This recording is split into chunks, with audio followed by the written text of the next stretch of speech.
L'éco-pâturage, c'est le fait de faire entretenir des espaces verts avec des animaux. Donc nous, on a des moutons, des chèvres, des ânes. Et donc on les met à la demande des propriétaires pour entretenir soit un espace vert déjà entretenu, soit pour défricher. Donc c'est plus écologique qu'une tondeuse, ça ne consomme pas de carburant. Ça permet à la biodiversité de s'exprimer puisque les moutons ne mangent pas toutes les plantes en même temps, voire certaines ils les mangent pas du tout.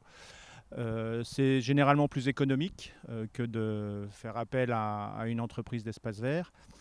Et puis ça crée du lien social aussi, parce que les gens sont contents de voir des animaux. Ils discutent, voilà, ils posent des questions. Donc ça crée un peu d'animation également. Donc nous, ça fait un an, l'association, ça fait un peu plus d'un an qu'on existe. Donc on a commencé de zéro. Aujourd'hui, on a environ 150 moutons, donc une quinzaine de sites.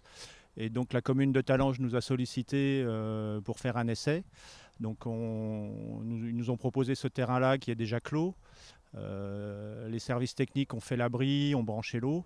Et donc nous, on a amené les moutons pour faire un essai sur Talange qui, de notre avis, est assez concluant.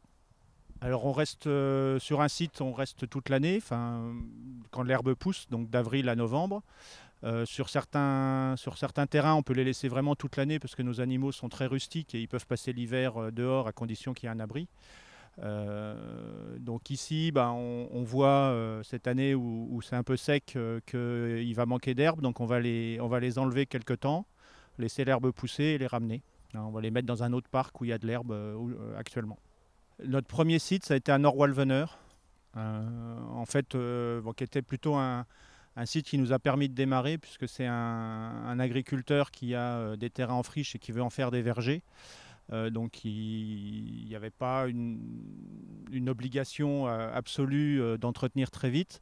Donc ça nous a permis, nous, d'avoir un camp de base en fait, pour les animaux. Et à partir de là, on a pu développer des contrats, des prestations auprès d'un particulier à Plappeville, ça a été notre premier, d'un syndicat intercommunal à Coin-sur-Seille pour nous à la Chétive. Et maintenant, on a des sites. On a un site au niveau de l'écoparc à Nord-Walvener. Et puis on a des sites entre Strasbourg et Saint-Miel aussi. On s'est étendu un petit peu au-delà de la région de Metz.